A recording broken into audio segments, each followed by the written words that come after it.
Hello everybody, it is Adam Spencer, and today I'm here to give you some quick tips and tricks to improve your video conferences. These are just some small changes you could make that can make your video conference presentation go up a level. So let's get into the first one. So the first trick that I think is super important is being eye level. Now it sounds simple, but being eye level makes it feel like more of a conversation, more of a back and forth.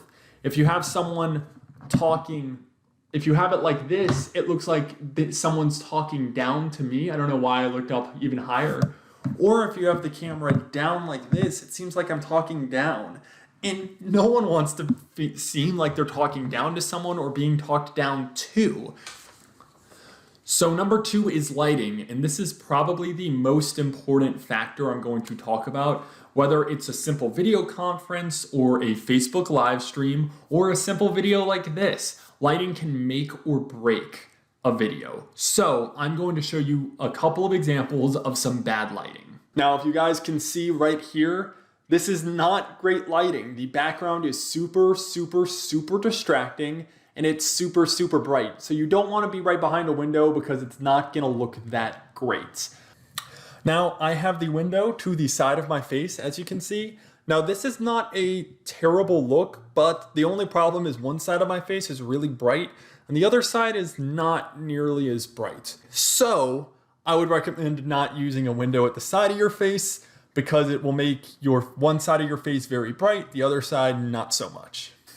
So the third thing I want to touch on is a dynamic background and spacing. Now, you want a little bit of space between your head and the top of the screen. Sometimes they usually say like 3 or 4 fingers is a good measurement. Now, talking about a dynamic background, this background is not dynamic at all, you know that, but I'm going to show you a dynamic background that I've been using, something super simple, something you can implement into your work from home video conferences, but it'll bring more attention to you, the subject. So let's go to that.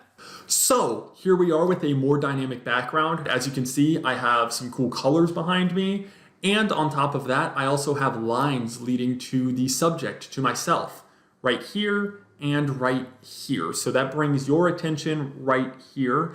And it makes it a bit more conversational.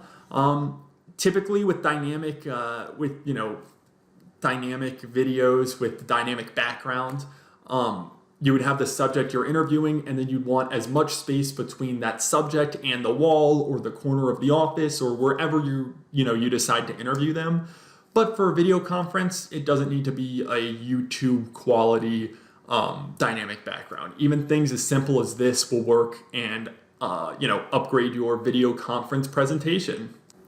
So that wraps up the tips and tricks to up your game for video conferencing. And you don't have to utilize all these things. As you can see right now with this more dynamic background, I had to sacrifice better lighting. So give and take, we don't have lighting kits at our house to make the perfect presentation, but even something as simple as staying eye level with the camera or, not having your back immediately against the wall can create a bit of depth, have a bit more dynamic background, like how I'm tying everything together. Just doing super simple things like this can absolutely improve your presentation for video conferences. Hopefully next time when I video conference with some of you guys, maybe I'll see you guys utilizing some of these things. That would be super cool. So anyways, please stay safe out there, guys. I hope you learned something. I hope you enjoyed this video.